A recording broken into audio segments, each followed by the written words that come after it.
15 కంటత వాక్యాలు చెప్తున్నాను. మీరు అవివేకులు కాక ప్రభు యొక్క చిత్తమేంటో గ్రహించుకొనుడి. ఎఫెసీ 5:17 నీ ప్రవర్తన అంతటి యందు ఆయన అధికారమునకు ఒప్పుకొనుము. సామెతలు 3:6 మనుషులను పై రూపంలో లక్ష్య పెట్టుదురు కానీ యెహోవా హృదయమును లక్ష్య పెట్టెదరు. 1 సమూయేలు 16:7 మనుషులను నమ్ముకొనుట కంటే యెహోవాను ఆశ్రయించుట మేలు. కీర్తనలు 118 నీతిమంతుల మార్గం యెహోవాకు తెలియను, దుష్టుల మార్గమునకు నాశనమునకు నడుపును. కీర్తనలు 1:6 నేను మిమ్ము ప్రేమించినట్లు మీరు ఒకరినొకరు ప్రేమింపవలెను.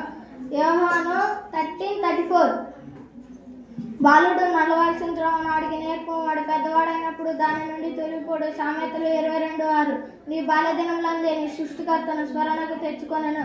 ప్రసంగి 12:3 పిల్లలారా మీరు వచ్చి నా మాట వినుడి, యెహోవాయందు భయభక్తులు గలవారే మీకు నేర్పెదరు.